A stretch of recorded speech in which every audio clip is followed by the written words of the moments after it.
What's up, everybody? I got my guy Nathan Geis on the line here, one of our Flex Connect clients, actually one of our very first Flex Connect clients when we started, and just want to hop on a Zoom call with you and kind of just see how Flex Connect has been helping your business inside your real estate business. I know you're in Nashville and killing the game, the wholesale game, buying rentals and all that good stuff. So just, kind of just break down your story a little bit and kind of the systems you used in the past, and then Flex Connect has been able to help as well. Yeah. So, I mean, we've done everything with, whether it be cold calling, well, mainly we've stuck with cold calling and texting, other systems before Flex.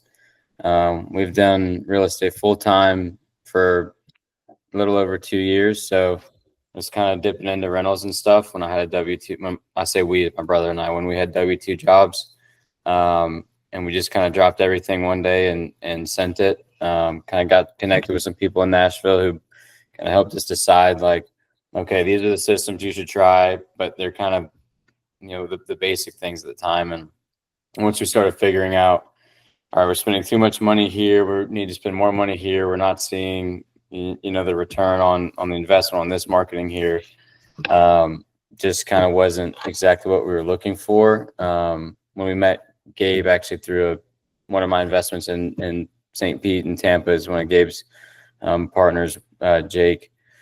Just Flex was kind of what we were looking for at the time. We wanted to be able to send more text for a reasonable price, basically touch more potential sellers faster. And so that's basically what we did. I think I told you this. I think when we first started with Flex, we had our first contract in 2 or 3 weeks. It took a little bit longer to close, but that was more of a seller problem. So I think we closed it within 6 weeks. It was basically a wholesale deal. So we didn't wholesale it, and we didn't really flip it. I mean, we took it down, we bought it, we cleaned it out. We spent maybe, I forget. First of all, it was a hoarder house. So we spent like $10K cleaning it out on labor and dumpsters and then dumping fees. We took care of some maintenance, couple mold spots, threw it up for sale, and it was our first 6-figure profit. It was 112.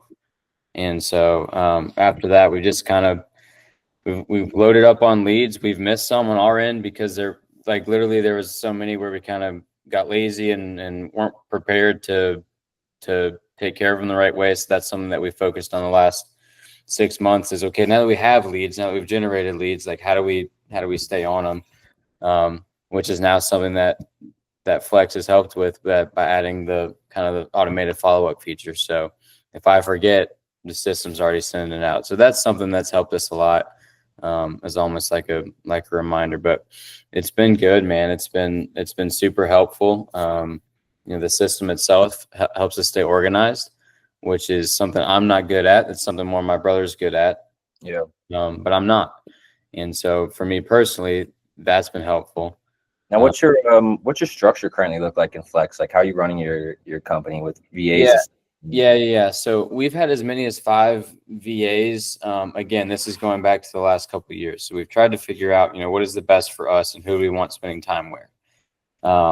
So at one point, we were spending basically have 2 VAs doing follow-up or doing cold calls, 2 VAs working Flex, and 1 VA doing basically sole follow-up calls on generated leads.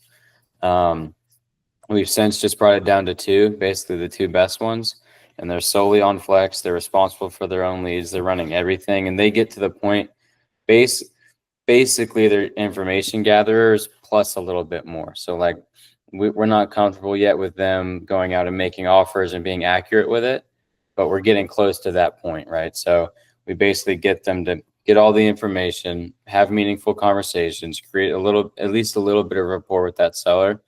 And they are foreign, so their accents can get a little funky. At some point, they're probably going to want to talk to somebody that sounds like they're from, Middle Tennessee. Correct. And so we'll take over that conversation from there and hopefully close it quickly. So that's kind of been the last 6 or 7 months has kind of been how we're going, but we'd prefer to get them to the point where we're comfortable with them making offers. I don't know that maybe more of a need a different VA situation, but that's kind of where we'd like to get to, so that they're making offers. We're doing less. We're focused on projects or dispo or whatever. Yeah. So that would be ideal, but that's where we're at now. We're pretty happy with where we are. I mean, that opens up our time again Sure. to go back and spend time on projects, on dispo, or on the hotter leads, Yeah. or doing nothing. So Exactly. that's, yeah, I mean, that's just kind of us spending our time where we feel like our time, where we prefer our time to be spent, you know. For sure. So, Now, where do you guys see yourself like running your company to? Just more of a monster operation, or more like freedom and kind of running really slim with yeah, being able to free up more of your guys' time and just yeah. I mean, we really want it to be only our time. Like, I mean, our goal is to basically make money, buy rentals, and retire. Yeah. And so the only reason we really use flex, we really don't wholesale that much unless we turn down a deal. I mean, for us, we're buying flips. Now we're buying land, like infill lots. Yeah.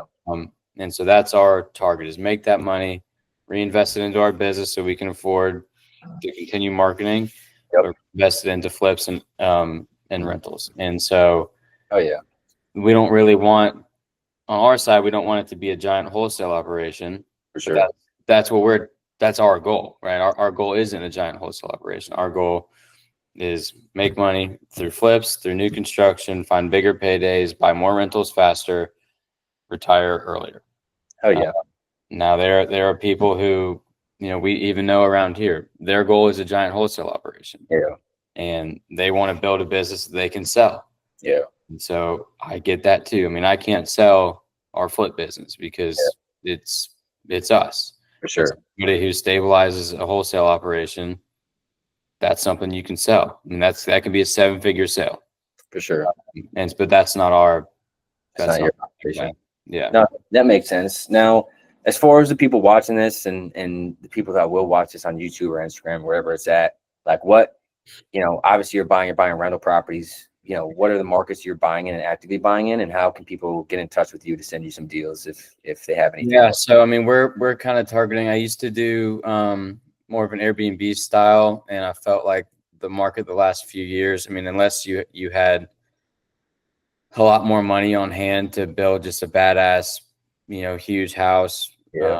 You know, a bunch of amenities, it wasn't really the investment. I mean, there's so many, you know, 500K and under Airbnbs in every market.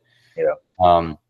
We tailored our investing more toward Section 8 style homes, partially because the rent's guaranteed. Now, there's obviously always a conversation, do they take good care of the property? Well, shit, I guess we'll figure it out. But the rent's coming in, the cash flow is high.